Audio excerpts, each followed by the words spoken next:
संजय भाऊ बंड हे आमचे नेते होते, त्यांच्या त्या मिसेस आहेत. आता त्या प्रवेश करतायत हा त्याचा व्यक्ती स्वातंत्र्य आहे. त्या पक्षाच्या विरोधात तर पहिलेच गेल्यात ज्या दिवशी ते अपक्ष उभ्या राहिल्यात, आणि अपक्ष उभ्या राहिल्या म्हणजे त्याच दिवशी त्यांनी पक्ष सोडला होता. त्याच्यानंतर कधी शिवसेनेसोबत ते हे नाही.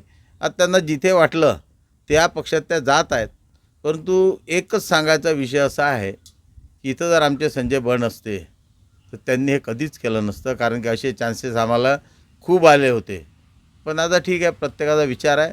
त्या जिथे जातील तिथे त्यांनी मोठं व्हावं, चांगलं व्हावं आणि त्यांना उज्ज्वल भविष्य तिथे राबावं अशी मी अपेक्षा करतो. कारण त्या आमच्या नेते, शिवसेनेचे नेते, उद्धव बाळासाहेब ठाकरे गटाचे नेते संजय बंड यांच्या त्या पत्नी आहेत. ती बात खोटं बोलत आहेत.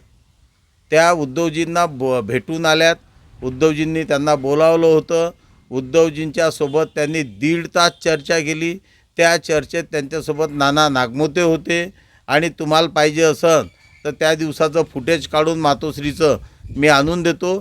त्या मातोश्रीवर गेल्या, भेटून आल्या आणि नंतर त्यांनी त्यांचा निर्णय काय तो त्यांनी बदलवला. उद्धवजी भेटले नाही असं जर त्या म्हणत असतील तर मग त्या साप खोटं बोलत आहेत. आता याच्यात काय मनात राहतील साहेब? मनात निवडणुकीच्या वेळेस साहेब मनात राहतील.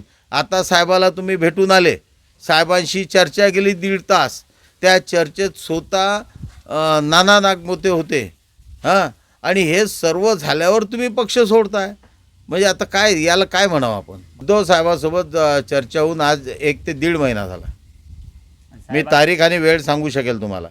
उलटे झेंडे लागले म्हणजे आता त्यांची उलटी गिनती सुरू झाली आहे.